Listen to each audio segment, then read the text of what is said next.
feels and looks premium. It's just stunning. Numbers now to 65. Wow. Fantastic. Excellent job. Oh yeah. Still impressed. Thumbs up. You're gonna love it. Yeah. It's very impressive. I just spotted a little Swedish flag. Oh, that's nice.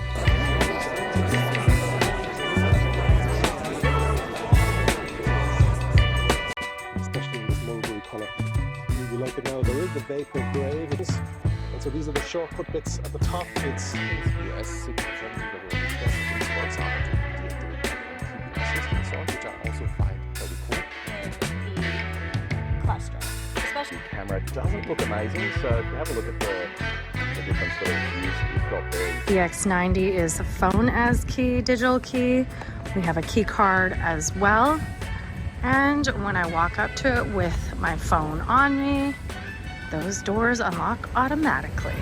And it really does cement this vehicle as luxury premium before anything else.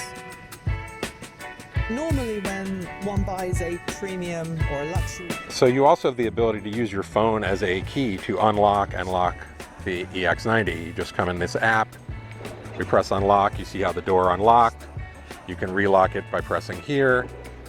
You can also have it set to automatically lock and unlock when you approach and leave the car. But I can also do it with a near field communication, which I hold up to the door handle here. Then we see the handles retracting and extending. These split Thoris hammer lights actually open up, revealing the full LED headlights inside, and then the turn signals, they're a little bit lower down on the bumper. Like we find in the C40 and the XC40 recharge. Light things like inside from that indicator appears indeed. But if I put it in reverse, then it shows the dynamic lines. Got a POV. This one, for example, changes digital instruments. I mean, the feature discovery for that is a cool function here. See these buttons here, and these you can do from the front or from here. Press and hold again. And then over here we have track forward, backward, volume up, down, voice command button. And you notice these are touch sensitive buttons. So as you touch around them, you'll actually see a visual indication on the instrument cluster what's going to happen when you continue pressing that button. There are some additional icons that could indicate future features, like the automatic steering button. That's the one I'm intrigued by because this should have the next generation of Volvo autonomous features baked into the hardware, but we don't see that software available just yet. Now down here, important buttons to know, we have one pedal driving, and you can have it on, you can have it off, or you can have it in auto. In the auto mode, it is going to use the radar sensor in the vehicle to actually adapt the one pedal driving to your particular driving situations.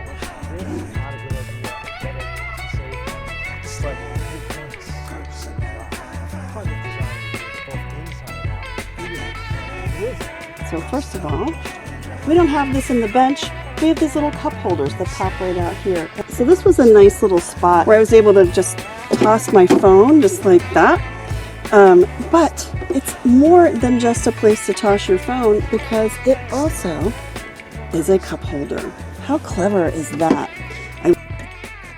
Well done. Oh, there's a charge port as well. And you have a USB-C port. There is also a convenient way to adjust the height of the vehicle for better comfort. I was actually really surprised at how quickly this vehicle drops, so I want to show you it from a different, wider angle. So again, once you push this little button here to lower the suspension, I've never seen a rear air suspension that lowers quite as quickly as this, so I think this is going to... So adjusting the front seats is really quite intuitive. There's a button on the side, you press it once, and it gives you access to your typical tilt and forward and backwards adjustments. If you press it a second time, it's going to let you adjust the tilt and lumbar support. Press it a third time and you can adjust the side bolstering with a single control. Make sure if someone does have to get to their mountain house very quickly, the car's not going to do anything unusual. It's not going to scare them. The tuning is right. So fast too. Yep. It boogies pretty damn well. Now maybe we can zoom in on this and you can see how many cars it's showing. It's not even using LiDAR at the moment. My driver's seat feels like it's moving. Oh, and that I talked to my friend Chad. Chad also said it felt like his seat was moving. Yeah, it feels like that's weird. And it's not, it's just moving like a tunk, a tunk. Yeah. Okay, very unusual. Oh yeah, dude, do you hear it? It's almost like the side bolster is giving away, maybe. Very, very unusual. Really interesting, yeah. And Pretty you can nice. see, so snappy. That's one thing I have to give them credit for. A lot of people have given Volvo, including us, some crap for the software stuff. Yeah. Like thinking, okay, maybe it's not fully baked. Dude, this feels really good. Yeah. Vehicle, and it's really quick and snappy and responsive. And I also love, you can also zoom in there. That's really cool. I also love how it matches. To make a lane change, all I do is go past the detent on the turn signal. So I'll lift all the way up and we'll see if it does it. It says lane change maneuvers canceled. That's because a car came into our blind spot. They lane changed over. So that would seem pretty natural. Yeah. So instead of waiting for that, though, it just canceled itself. It just canceled. It's not like waiting. Because some cars would wait and then go. So let's try it now that no one's in our blind spot. Nope. Keeps hands on steering wheel. It is. That's another issue. It's a capacitive steering wheel, but there are some dead zones where it doesn't seem to recognize your hands. Yeah. And that's not uncommon in the auto industry, but I would say definitely present here. Let's try it now. I have two hands on the wheel lightly. It said, oh, canceled. We noticed the same thing in Polestar 3, didn't we? Yeah. So lane change to the left now. Oh, it's doing it. It's doing it. It's doing it. Through a turn. That's good. It's a little bit slow, and Yeah. and we're in there. You know who does the best lane changes? BMW. Oh, yeah. BMW is just like, boom, takes the lane. Assertive. Assertive, done, perfect lane centering every time.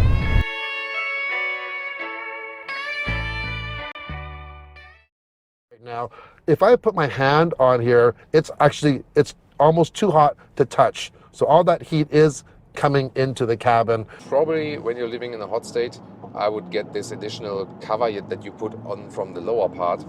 A big glass roof without a shade. I would love to see the option of a steel roof. Maybe that will come in the future, or an electric shade or some sort of electrochromatic dimming to this glass because it is kind of bright in the sun. Yell out, Travis, what do you think? Are you baking in the sun back there? I am baking in the sun back here. Honestly, to change these settings, to go deep in these menu while driving, not to be recommended at all. But apart from that, everything's in the screen, which makes it super difficult to get used to. Luckily, they've put all the usual controls that you might need quick access to along the bottom, so things like your climate control and your heated seats, for example.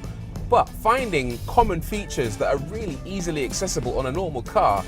Let's say, for example, I'm driving along, it's quite foggy, and I realize I need to have my rear fog lights on. What you got to do is watch the road, watch the screen, press the car icon. I'm going around a bend, so it's a bit tricky. Watch the road, watch the screen, find the lights icon, press that, watch the road, watch the screen. There's a car coming, I'll wait for that, go around the corner, watch the screen again, find the rear fog light icon, press that, and then the lights are on, but then you've had an accident because it's foggy and you spent half your time looking at a bloody display. Give us physical buttons, please. Volvo, after all, prides itself on its safety reputation, but everything in this car is in this screen, which means you've got to jab at buttons and look away from the road. And I do mean everything. If you want to adjust the steering wheel, it's in the screen. The side mirrors, it's in the screen. Everything is in the screen. And it's just a little bit of a distraction. Is the window switches in this car. I suppose that's something that you would get used to over time, but it's not exactly my preference. And in case you're wondering, pressing and holding on the button. And I'm not in love with these signal stalks because it does that weird thing where you press it up all the way, but it comes right back down to the middle. If I press it up all the way, I want you to stay up all the way. In your car. Off you go. Apparently, the car has an internal radar sensor that can scan the vehicle for occupants if you're absent-minded enough to leave anyone or anything living left inside. It theoretically works on pets as well as humans, scans the cabin as well as the boot, but how effective is it really? Right, let's see if the door shuts. I'll use the key card and I'll actually put it on the door handle. Yep, and as you can see, it's actually refusing to shut. And there's a message on the screen that says presence detected inside the car. That is a really useful feature, especially on a hot day like this, and particularly if you love your animals like me. And there are some problems. For example, on this center console, again, we've got this birch material, which does look good from a distance, but then you start to poke around and then you realize it's actually not really very solid. It actually looks like a really thin, almost like a sticker placed on top of cheap feeling plastic.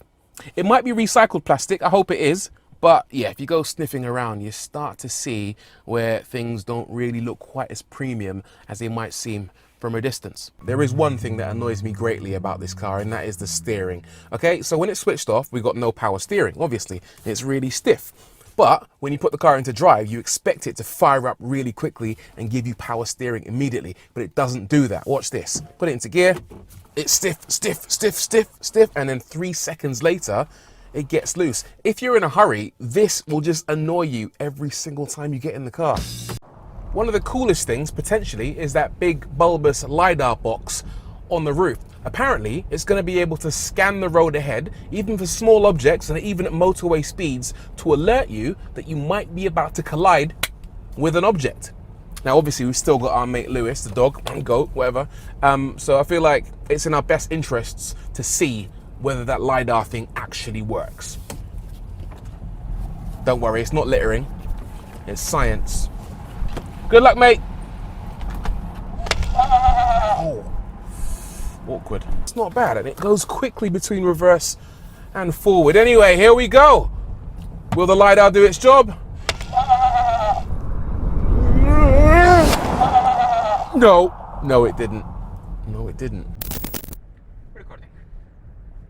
Okay, so everything was going really smoothly, and you know how I was talking about how everything was working really well and how great it is. Screen's turned off!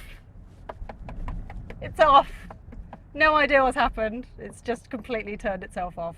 Luckily, the maps are on this screen here, just behind the steering wheel. So I still know where I'm going, but completely off.